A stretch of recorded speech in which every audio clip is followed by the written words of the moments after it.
Before my video begins, I want to thank each and every single one of you who come to my videos. I hope all of you are living your best life. Without any further ado, let's begin. Our first post comes from Koolayer. We all have a thin friend who eats whatever they like, never exercises, and doesn't gain weight. Yet it's so impossible for the opposite to be true. Lemon upon Lemon replied, the flawless "if it's not on social media, it didn't happen" logic. This includes both the skinny person exercising and the bigger one binging on the box of 12 Krispy Kremes. Relative Step added, "Lol, some people are so surprised that I'm happily married for 8 years because I don't talk about relationships on social media and don't post family photos." From 06/21/03/11. For 3 weeks now, I've exercised every day and had a calorie deficit of at least 750. I have not lost a single kilo. Next time some dude mansplains being overweight to me as self-control or calories in versus calories out, I'm gonna scream. Have you ever read Healthy at Every Size, which debunks this in versus out myth, which only works in a lab, and many other myths? The old Willpower or You're a Liar both dealt with. My 2 cents, stop weighing and go for health. Never Ernest explains the secret to HAES. One woman can say she's lost no weight eating 500 calories a day, proving that calories in, calories out is BS. Another woman can chime in saying she lost 100 pounds but gained most of it back, proving calories in, calories out is BS.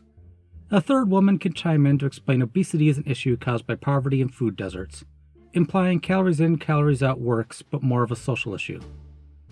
They're all contradictory claims, but they're all valid ideas in the FA community. From Can't Relate. But I'm not on a diet. You'll still be in the diet mentality if you count calories. You limit certain foods or food groups. You are just trying to be healthy but allow cheat meals. You track your daily steps just out of curiosity.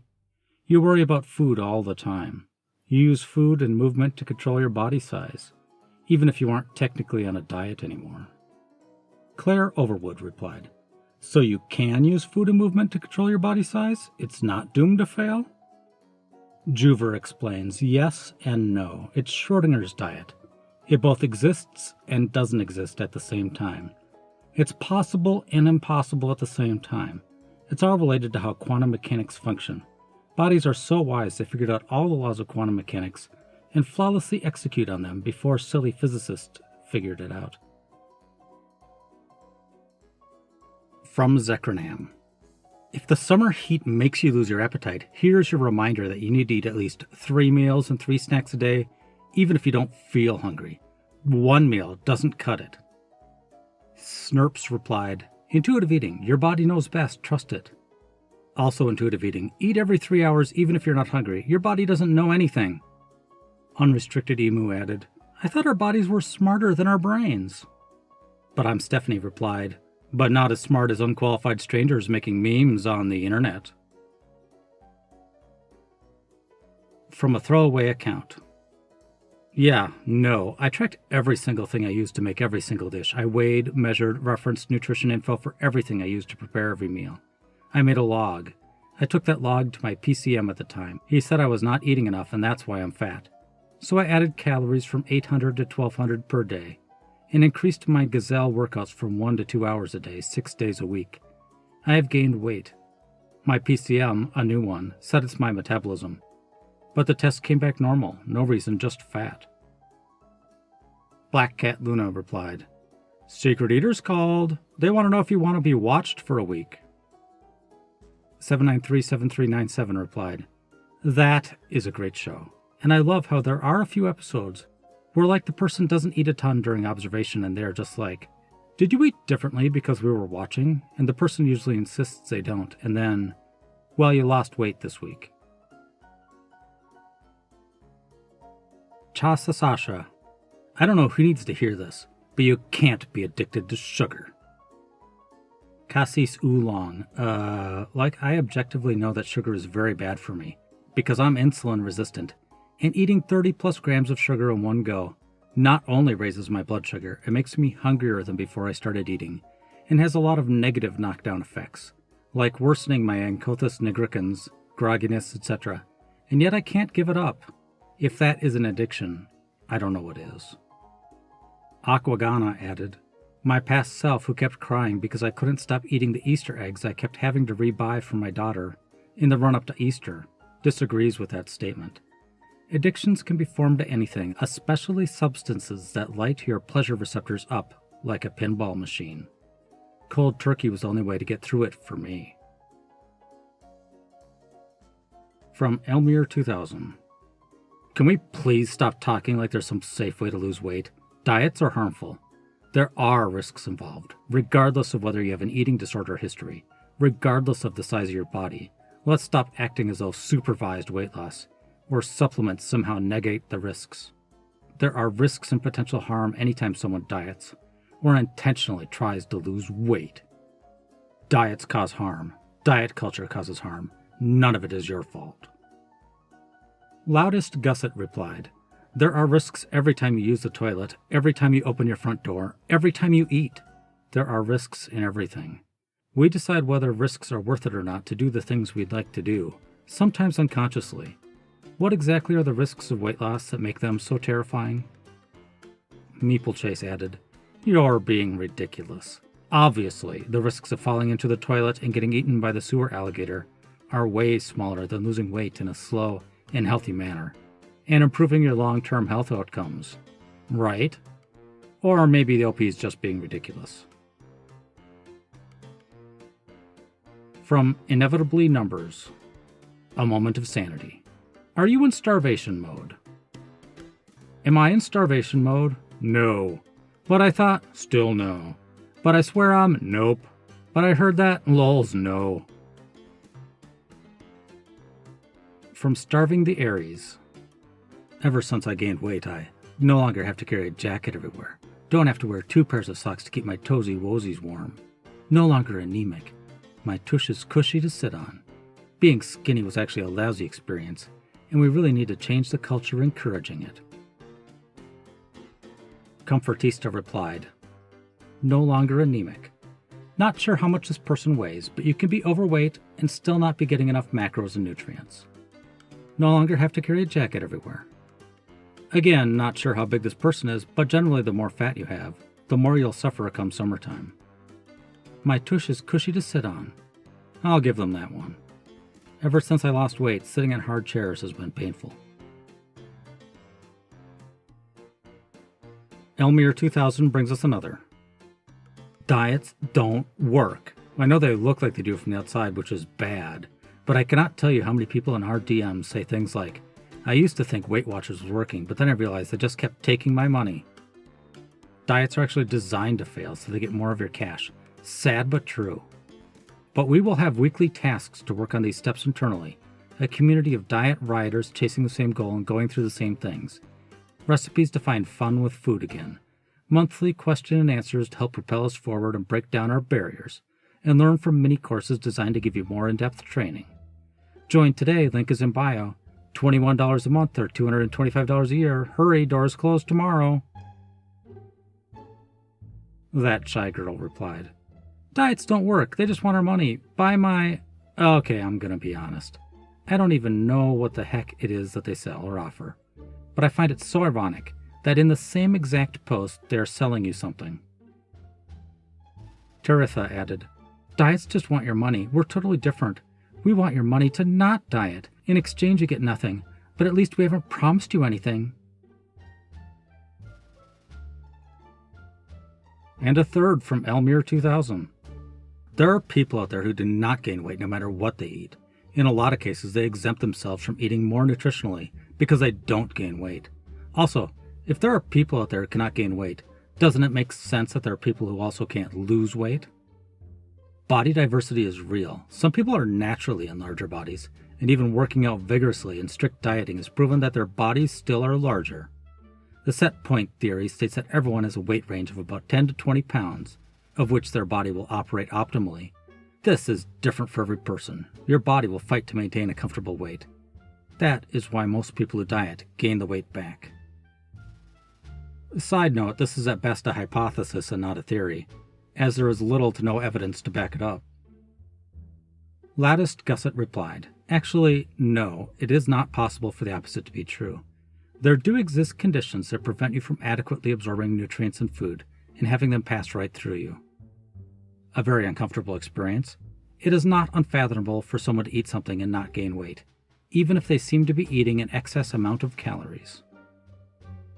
Gross, but have you noticed if you have food poisoning or diarrhea, you can see actual portions of undigested food? Yeah, that means you aren't absorbing all the nutrients and calories. Undigested food means part of the energy in the mass of the food is absorbed into your system, then subsequently used up, and the undigested portion means part of the mass energy remains within the food. Therefore, fewer calories are absorbed. Thus, the first law of thermodynamics holds: energy is always conserved. There is no way for you to consume X amount of mass and derive more energy from it than is originally available. If that were the case, it means that new energy has been spontaneously produced, which defies the first law of thermodynamics. Ms. Beebe added, "Exactly. Things like Crohn's and being celiacs have an effect on absorption of nutrients, calories from food. My mom needs to take medication as she lacks the enzymes to break down fats. Without it, she ends up with diarrhea, and therefore her body is not absorbing many nutrients or calories." From Obamacare. When you put money, time, and effort into something, it becomes part of your identity. Seeing others poop all over it, or get the same feeling for free, can easily make you mad. Therefore, because you're an imperfect human, we all are. It's not right, but it's often real.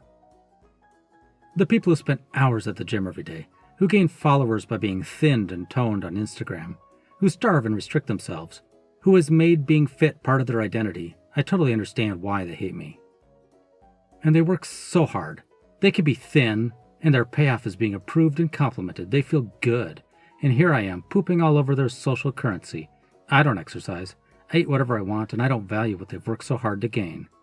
I totally understand that it's super triggering to them. Because if I don't value what they've worked so hard to gain, that makes it worth less. OCR Amazon replied, "Imagine how upset she'll be when she realizes nobody actually cares about her opinion." Dina Me added, "Nobody can tell her though, because she turned off her comments." From Dennis Fordoom. Or how long before someone says, "I hope I don't get fat, gain weight, etc." That stuff is exhausting. As someone who was seriously overweight and worked hard to get to a healthy weight, I get those comments really stink. But for me, the only real long-term solution was to work on a healthily losing weight, and I'm better for it. r/lose it is the best, healthiest subreddit for this. Yeah, but you can also be fat and healthy. These two things can intersect. You don't know, and it's none of your business how I treat my body. You can treat your body how you want, then love yourself too. I'm not saying you can't, but if your BMI is above, say, 28, that is objectively bad for you. Having some extra weight is normal, but BMI over 28 isn't extra weight. You're lying to yourself if you think it's healthy. All you have to do is mind your darn business. JFC. Twitter is a public forum. Dear Dune Nilfgaardian, your ignorance is missing the point. It's called My Body, My Choice. It isn't up to you, the doctors, government, or any ignorant dot rocket to tell or say to anybody what to do with their own body. So sit down and keep your mouth shut. Thumbs up. I'm not telling you what to do. I'm saying it's misleading to think being fat, not just carrying a few extra pounds, is somehow healthy. At the very least, it's unhealthier than normal weight. That was a harmful mentality for me when I was losing. Real mature calling me a Nilfgaardian, though. If your choice is to stay fat, that's okay. Love your curves, you're beautiful. I fully believe that. But don't do it because you think it's healthier than being a normal weight. That's misinformation, and harmful to those who really need to lose weight to avoid health risks. And it's none of your darn business what someone does with their body. No advice, critique, constructive feedback, nothing worry about your own body, and not someone else's, and fill that skull with manners and life skills. Thank you for coming to my TED Talk.